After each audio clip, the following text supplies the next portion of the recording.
Inilah babak yang digambarkan oleh Nabi sebagai babak kaqita'il lailil muslim, laksana potongan malam yang gelap gulita. Inilah babak yang kata Nabi, badiru bil a'mali fitanan, bersegeralah kalian beramal sebelum datangnya fitnah-fitnah yang begitu banyak. Ini dia babaknya.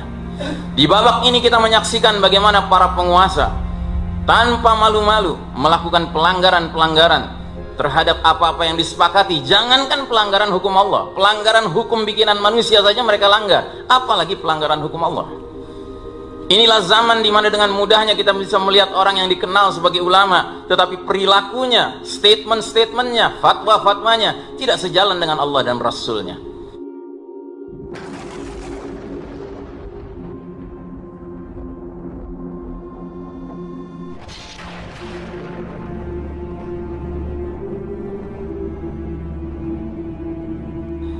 Dalam sebuah hadis riwayat Abu Daud, Nabi kita Muhammad sallallahu alaihi wasallam bersabda, "Ya ayuhan nas, innaha lam takun fitnatan ala wajhil ardi mundu dhara Allahu dhurriyyata Adama a'zama min fitnatid dajjal."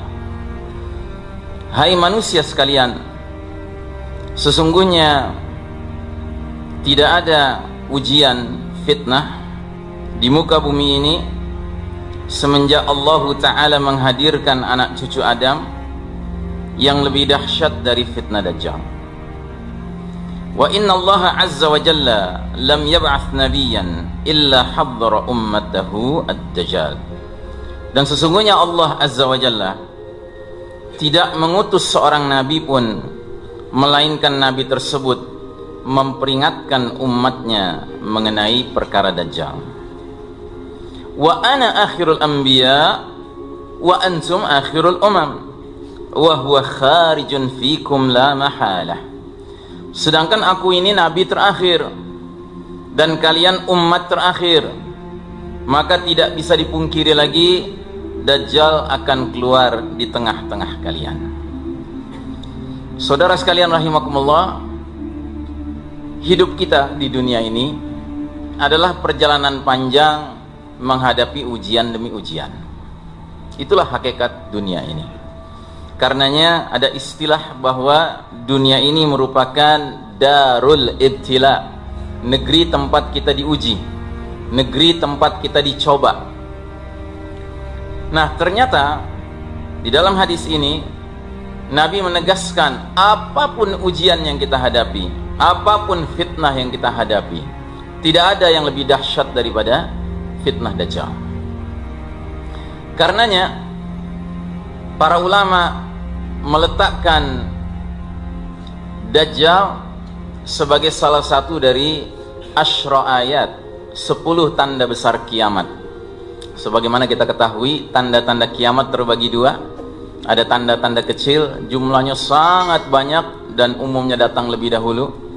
Dan ada tanda-tanda besar, jumlahnya terbatas, hanya 10, dan datangnya ketika kiamat sudah dekat sekali akan terjadi. Nah, salah satunya adalah khurujud Dajjal, keluarnya Dajjal. Dajjal merupakan sosok manusia yang Allah izinkan memiliki 1001 tipu muslihat. Dan Dajjal ketika sudah keluar nanti, dia akan memasuki semua kampung, semua negeri, kecuali 4 tempat tidak bisa dia masuki, yaitu kota Mekah, kota Madinah, Masjid Al-Aqsa, dan Masjid At-Tur. Tetapi semua negeri lain, kampung lain, kota lain dia akan masuki. Dan dalam satu riwayat dijelaskan, ketika Dajjal masuk ke satu kampung, kemudian penduduk kampung ini adalah orang-orang kafir, atau ada orang muslim tetapi muslim yang tidak pernah berbuat kebaikan, maksiat terus kerjanya. Begitu dia datang, Dajjal akan mengumumkan di hadapan penduduk kampung itu, "Ana rabbukum, aku Rabb kalian." Maka penduduk ini akan segera menyambutnya, "Anta rabbuna, engkaulah Rabb kami. Kalau begitu tolong kami sudah kelaparan selama 3 tahun, kekeringan." Maka kata Dajjal, "Hai langit, turunkan hujan." Turunlah hujan, padahal sudah lama tidak turun hujan. "Hai bumi, keluarkan tumbuh-tumbuhanmu." Maka keluarlah tumbuh-tumbuhan dengan subur dari bumi. Semua ini tentu atas izin Allah Ta'ala. Sehingga hewan ternak dari kaum musyrik penyembah Dajjal ini menjadi gemuk-gemuk, susunya banyak. Dajjal memberikan surga kepada penduduk kampung ini. Adapun Dajjal masuk ke kampung yang lain, kampung ini isinya orang-orang mukmin dan berimannya dengan sebenar-benarnya iman. Ketika Dajjal mengumumkan ana rabbukum, mereka akan menjawab, Rabbunallah, Rabb kami adalah Allah.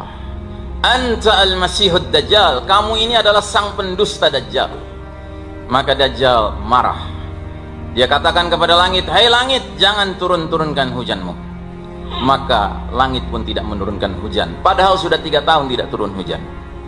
Hai bumi, jangan keluarkan tumbuh-tumbuhanmu, sehingga menjadi kering kerontang. Memang sudah lama tidak keluar tumbuh-tumbuhan dari tanah itu.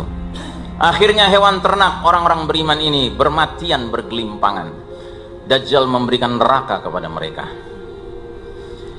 Saudaraku rahimakumullah, ini baru segelintir di antara tipu daya Dajjal. Namun dalam hadis yang lain, riwayat Imam Ahmad, suatu ketika sahabat Abu Dzar Al-Ghifari radhiyallahu an sedang berjalan berdua dengan Nabi. Tiba-tiba Nabi bersabda, la ghairud Dajjal akhwafuni ala ummati. Sungguh ada selain Dajjal yang lebih kutakuti menimpa umatku.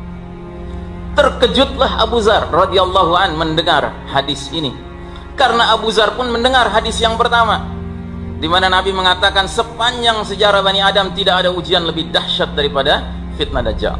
Tapi tiba-tiba Nabi di sini mengatakan sungguh ada selain Dajjal yang kukhawatirkan menimpa umat ini.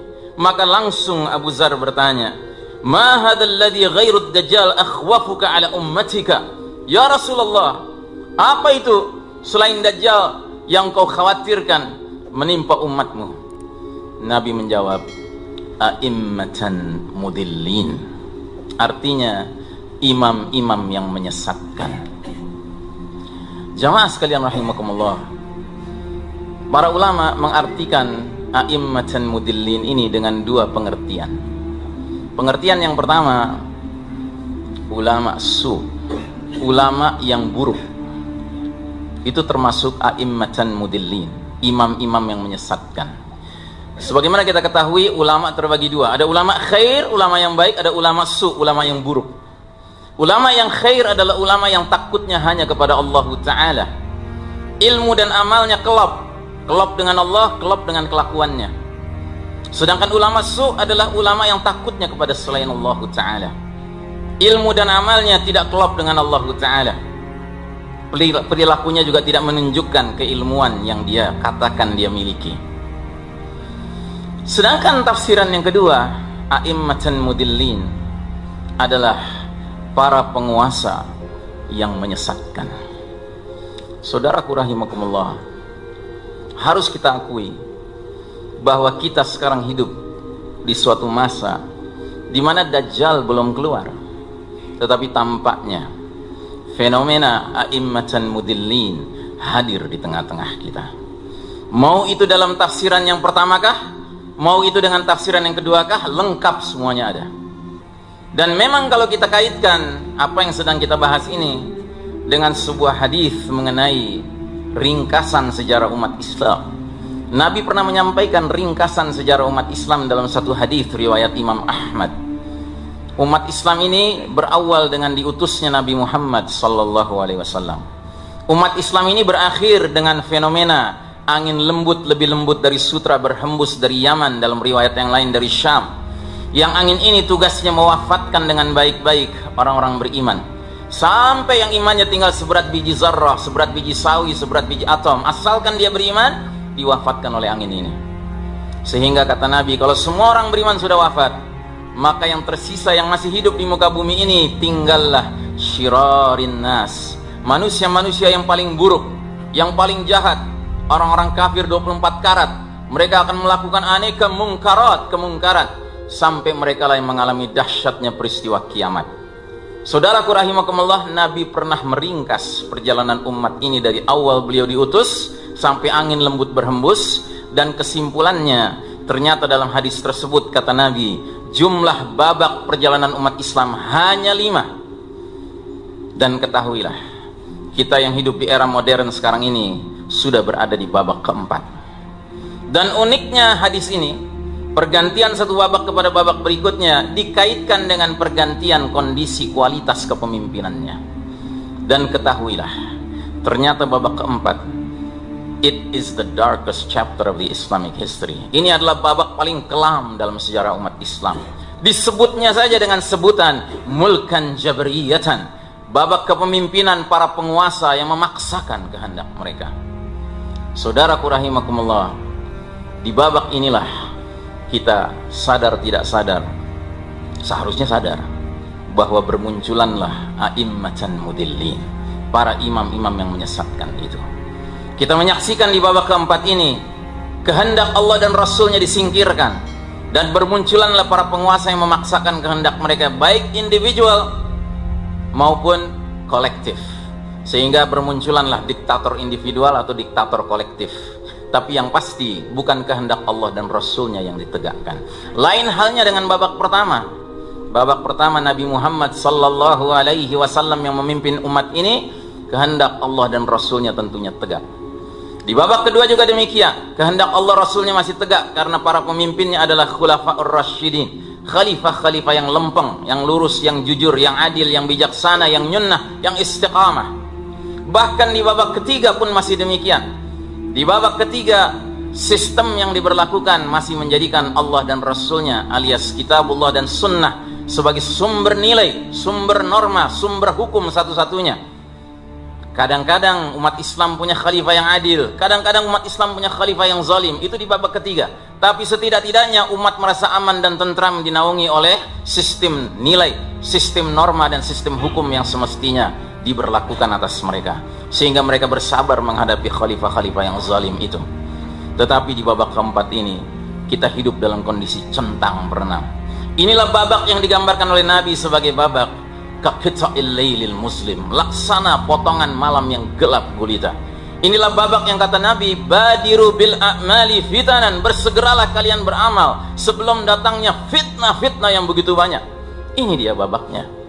Di babak ini kita menyaksikan bagaimana para penguasa tanpa malu-malu melakukan pelanggaran-pelanggaran terhadap apa-apa yang disepakati. Jangankan pelanggaran hukum Allah, pelanggaran hukum bikinan manusia saja mereka langgar, apalagi pelanggaran hukum Allah.